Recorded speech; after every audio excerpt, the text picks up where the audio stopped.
Me leva pro monte aí. Onde os irmãos vem pagar o preço. Os irmãos mais assim.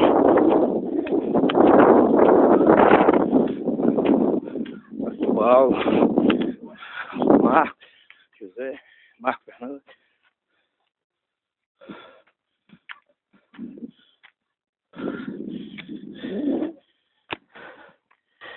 Todos aí. A filmar.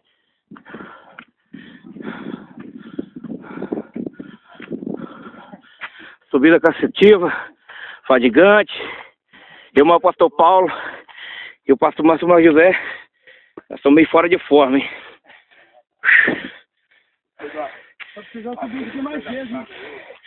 Pastor, vamos subir mais vezes aqui. Vamos. Eita, gol! Ainda bem que essa aula vai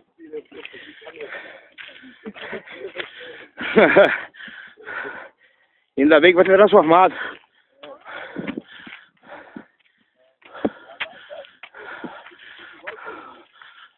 Se eu tivesse uma voz boa hoje, eu ia dar uns agora. Igual aí.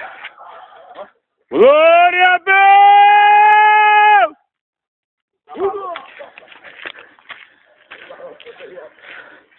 Aí os irmãos aí. Mistério. Viu nada ainda, que chega lá em cima você vai ver. Guardar a gravação pra você levar pra sua esposa. Mistério. Não, Luana, onde é que eu tava, irmã Luana?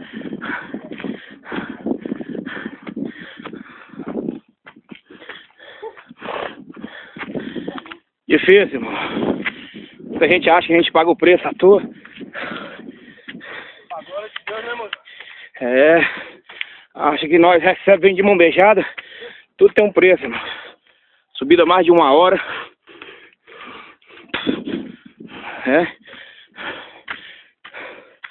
Fadigante.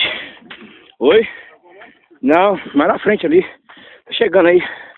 Nós vamos no concerto aí. Concerto na caverna lá. Na gruta. Aonde nós vai mesmo é lá em cima. Ixi. Só que hoje não dá pra ir lá não. Daqui lá nós gastamos umas 3 horas pra subir. Aí, irmão, pastor Paulo aí. Como é o nome da esposa lá, pastor Paulo? Irmã Luana aí, ó. Luana. Olha o varão aí, ó. Olha lá, Luana, ó. Lá, mostra aqui, lá. Olha lá o varão mostrando pra você. Ó. Meu Deus do céu. Aí, Luana. Você não conhece não, mas nós já conhecemos você. Através do pastor Paulo, essa benção. Marcos, quer dizer, perdão. Sou Marcos José.